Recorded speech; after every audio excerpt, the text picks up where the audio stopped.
gentlemen, I'll be the third man in the ring. I'll be the receiving in charge of this bout at all times. Avoid the use of your head as a weapon. No rabbit punches, kidney blows, or low blows. If you score a knockdown, go to the neutral corner and don't come out till I signal. Protect yourself at all times. Shake hands. Come out boxing at the bell. And now, boxing fans, are you ready? Pensacola, Florida, are you ready? There's only one thing left to do. Ladies and gentlemen, let's get ready to rumble!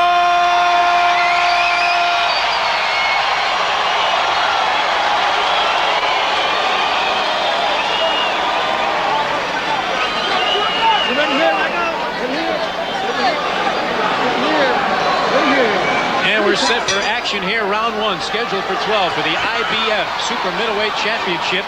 As stunned as the crowd was here by the loss by Lewis, that's how stoked they are for their hometown favorite, Roy Jones Jr. He wears an almost aqua-colored trunks, as Tony Thornton is in the blue, the punching postman, and carrying a mail bag for the last 11 years. And right now, Roy Jones Jr. in the boxing game is carrying nothing but saddlebags full of cash. He's going to make about $2 million for this title defense. Won the championship from James Lights Out Tony.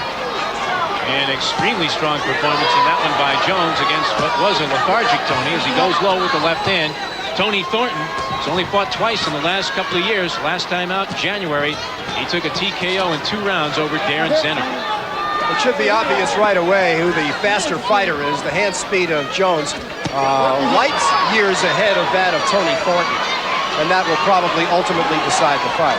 Tony Thornton in the war now for the 45th time in this one. And you see Roy Jones Jr. almost toying with Thornton as he tattoos his face with a couple of lefts and a crisp right hand. But Thornton trying to get inside, hitting on the break now.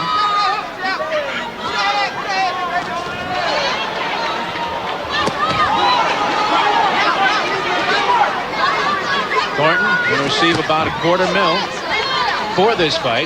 And when you see a journeyman who's had a couple of heartbreaking losses in title fights, both for minor titles and world championships, a lot of people thought that he would emerge with a world title. When they go to the scorecard, sometimes it can be cruel. He picks up a big fat payday at the twilight of his career. Surprisingly, Jones is content to allow Thornton to pin him into the ropes, work the body a little bit. It doesn't look like Jones really cares much about whether or not Thornton lands inside or not, although obviously he's going to do better at long range. Slippery little move there. And a huge left hand lands as he comes forward against Tony Thornton. Woo! Thornton weathers the storm, however. Jones clearly toying with Thornton in the early stages of this fight. We come inside the final minute of round one, and you get the feeling that Tony Thornton might wish he was carrying mail right now. Well, one thing about Thornton, he has some durability. He's lost 6 times, but he's only been stopped once. That was in 1989.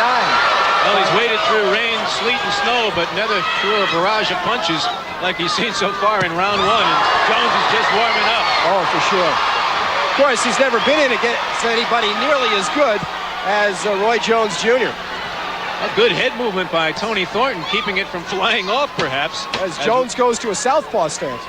Come to the final seconds of round one. Tony Thornton in a survivor's mode here early in this fight.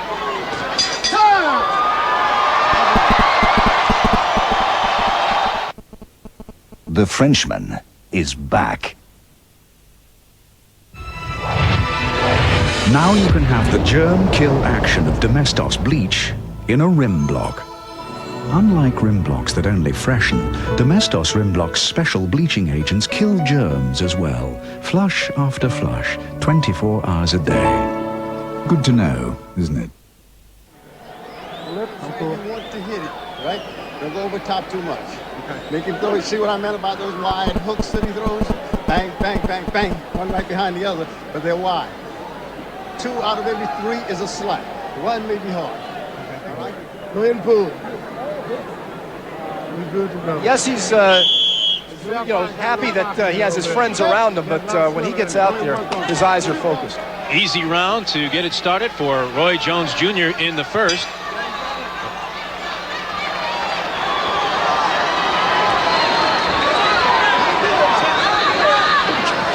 Jones trying to begin and let everything like a metronome come off of that jab. He's been jabbing more since working with Murchison, and that's been one of the things. Murchison says, I didn't do anything differently with Roy Jones than his father did. I just tried to polish some things up and add a few wrinkles to his game plan. Whatever he's done, it's been effective, as Jones has been virtually unbeatable and generally credited as pound for pound the best fighter in the world today. Well, one of the things that they did do when Murchison took over is they gave Jones some decent opponents. His father was putting him against stiffs, and as a result of that, he wasn't getting much in the way of experience or improvement. Always bad when you see the guy come to the ring and he's fighting the main event. He's got a striped cane. But Roy Jones Jr. has upped the quality of his opponents, especially since 1994. Series of victories against Danny Garcia, Thomas Ice-T Tate, James Toney, the biggest of his career. Took on Antoine Bird here at the Civic Center, knocked him out in one, made short work of that to the delight of the fans, and then absolutely demolished Vinny Pazienza. Now, granted, Pazienza had struggled against Roberto Duran in 2 fights that went the distance, but it was no contest. It is developing so far here. Jones is flashing some moves, almost as if he was playing one-on-one against Tony Thornton out on the basketball court. Another sport that he loves. Steady barrage of left hands, now the right. Thornton struggling to get out of the way, pulls his way forward to get out of danger. I think your Picasso reference was accurate. Thornton is in for either a long or a short night, but not a winning night. And he has to really wonder. Thornton's been in there with a lot of good fighters, including James Toney himself, who he took the distance back in 1993 on October 29th. In kind of a listless effort by James Toney, lost the decision.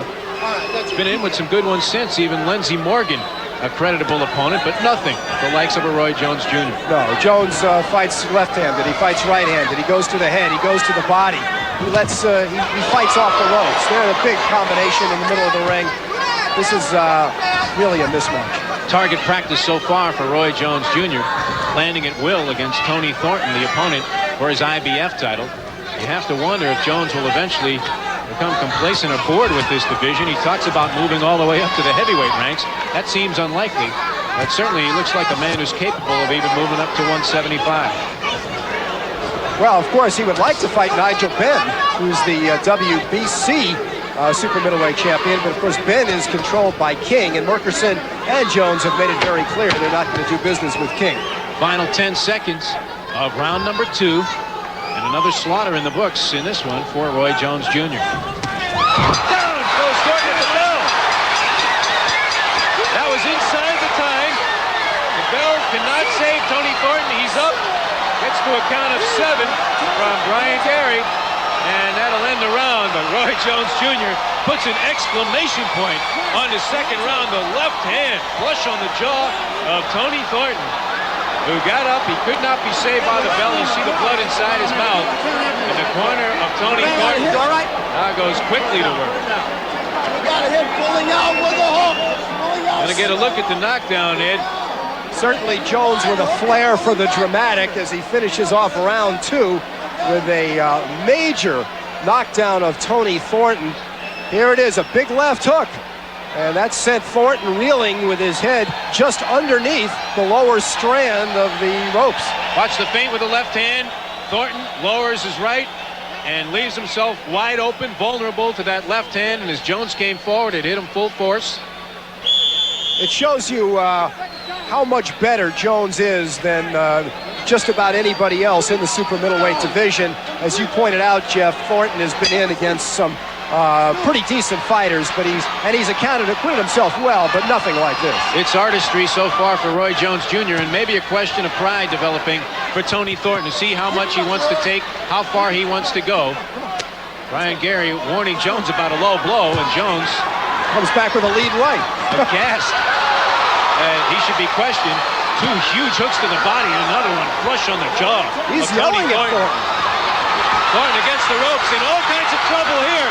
Jones, electrifying hand speed as he puts the finishing touches on, perhaps here in round 3. Thornton with no defense. Gary looking at him very closely. He's covering up. He has that Ken Norton cross-arm style, and Gary's going to wave it off. He says it's no contest. A 3rd round stoppage here for Roy Jones Jr. Well, is just much too good for the likes of Tony Thornton and the ilk of fighters that Thornton's been competitive with. Jones put on a show for the world to see, as why many consider him to be the best fighter pound for pound.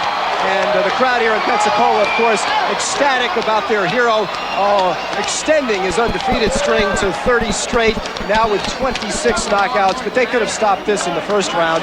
There was no contest from the very beginning. They possibly could have stopped it at the weigh-in.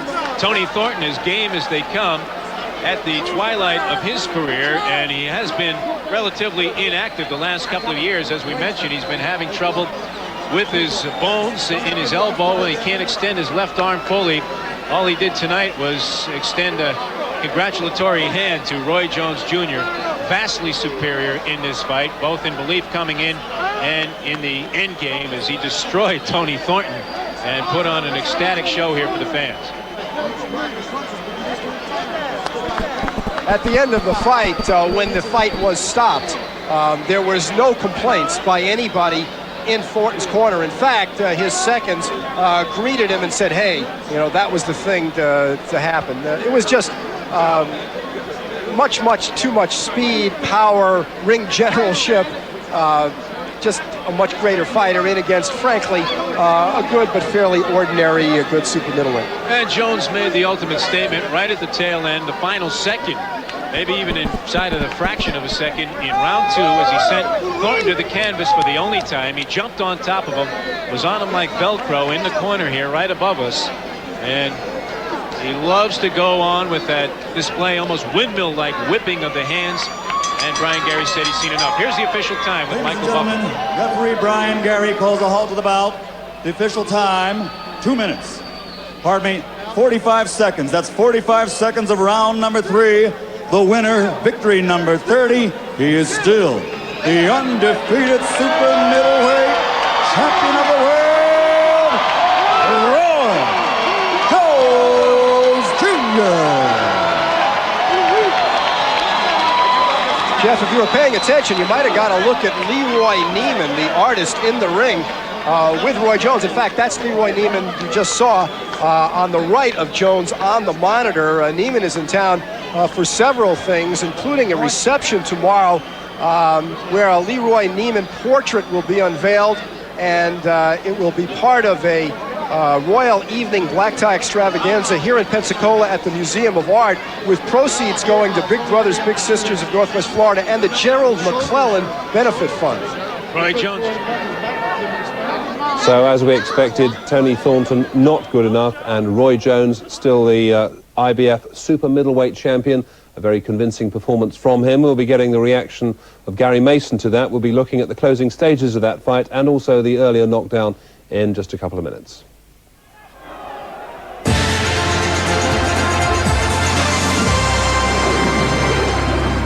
Let's do it. So Roy Jones clearly was ready to rumble, as Tony Thornton has just found out, and Gary Mason, it went pretty much the way you expected. I mean, Jones clearly too good. Jones was too good, too fast, too powerful. In the first round, he allowed Thornton to back him up a few times to get to feel Thornton's punches and allow Thornton to feel like he was in a bit of a competitive match. And in the second round, he started warming up, he started opening up, and by the third round, I can't remember which round it was on the floor, but he caught with a long left hook in the second round. That was the knockdown in round 2, the left, which really came from nowhere, didn't it? And I think that shocked Thornton, because Thornton has got a very good record, very durable record. Here it goes, very long left hook. Very, as I said before, very similar to what Naz did. Yeah. The long leading left hook. And it's very difficult because you don't learn to defend against things like that, because they're not taught to happen, you know. Yeah. And he got up from that at the end of the round, and he came out in the next round. But by then, Jones, he just opened up, and then you saw the blistering hand speed, the style of combination. And when you have a durable fighter, they're confused and not knowing what to do. That means you are really very special, you know. And Jones, he did give out a very impressive message tonight. Yeah, certainly did. Well, Roy Jones, certainly a very impressive performance. He's now in the ring talking to Larry Merchant. Roy Jones is leading his own parade right now. Congratulations, Roy. For someone who wants to fight before his hometown fans, you don't seem to want to fight very long here. In 2 fights, you've gone about 3 total rounds. Give us your sum up of the fight. Well, first of all, I thank God for giving me the opportunity to do things I did and to do things that I am able to do for keeping me healthy, helping my hands stay healthy, and doing a terrific job. Pensacola is a wonderful place. I love everybody to come out and support me. They pump me up so much that it makes me want to go ahead and turn some stuff loose. I ain't got no patience to be waiting, you know. I just want to go ahead out there and do what I got to do, so, you know.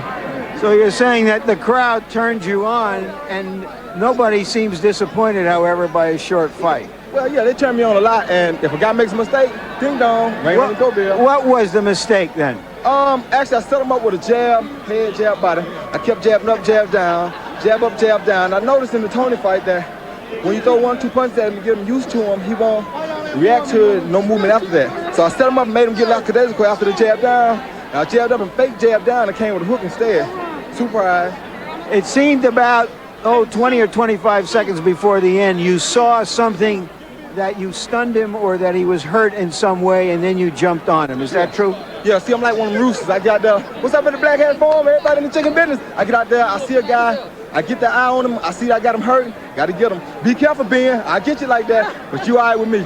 You told us about your roosters and what you've learned about prize fighting from watching your roosters. Repeat that. Yeah, well, a good rooster is a rooster that fights like myself or like Salvador Sanchez. A good rooster stays on top of the other rooster, won't let him think, just keeps him frustrated the whole night. And that's what my goal is, to go out there, keep my opponent off balance, keep him shook up, and I get him. All right. And one more thing, for Don King, it don't take 25 minutes for me and Nigel being in a fight. All it takes is guarantee me 10. Let me know I'm going to get my money up front with none of the other stuff. We can do it. You know what I'm saying? All right. Nigel's a great fighter. He's a great warrior. That's why I want to fight. All right. Roy, only the great ones can promote their next fight while they're still in the last one. You're looking at a great one then. You're looking at a real good one. All right. There are fighters out there. There are fighters out there like Ben, like Stevie Collins, like Frankie Lyles. They can make the most money for fighting you, but they don't seem that interested. So what do you do? Well, what I do is keep milking my way around, taking whatever come up next. I got Brian Brandon next, I think. Be careful, son. Punch kind of show up. And I ain't sure who after that, but whatever comes up in line is what I take. And I don't mind. I'm in boxing to have fun. Nike got my back, you know. Hey, I'm having fun. I'm enjoying myself. God is good to me. I like to see the world come together in unity. I like to see people come out and support me. My sparring partners, Jason Papillon, Keith Mullen were great. Everything was terrific. Thank you, Roy. Roy Jones certainly not short of words or confidence after that most impressive performance, and most significantly perhaps really a challenge there to Nigel Benn. Be careful, Ben, he said, and he obviously fancies it, Gary. Yeah. He's looking forward to the fight if it can happen. Well, it's like two great warriors, you know, and they both want to be, or to be seen to be the best, not have any doubt about it, so they want to go and challenge the best people. And he obviously wants to fight Nigel. Nigel wants to fight him. You know, it would be so good if they could get it on. Yeah. You know, and he really doesn't. Even Collins, I don't think Jones has. Apart from Nigel, Jones doesn't really have that much to worry about. You know, but Nigel is a very, very big worry. But all in all, we've been privileged tonight to see some very impressive world-class boxing, haven't we? In reality, we've seen some potentially legends we've actually watched here being created on Sky tonight. And I say that without exaggeration or without reservation, because Naseem Ahmed, you saw the similarities between the two fighters.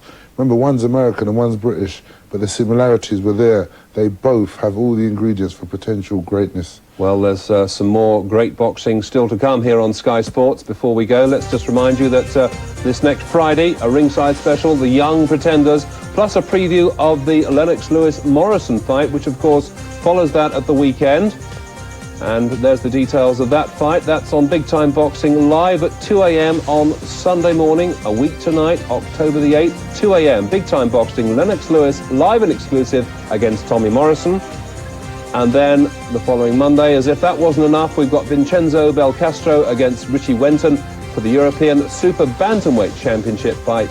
That is also something to look forward to. What a prospect that is coming up here on Sky Sports.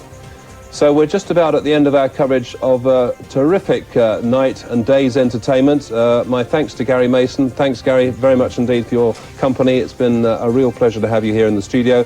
And in the meantime, all I can do is say goodbye. I hope you at home have enjoyed it. We're going to say well done to Prince Naseem Ahmed. He's the new WBO featherweight champion. And, of course, congratulations to Roy Jones, who is still the super middleweight champion of the IBF. Bye for now.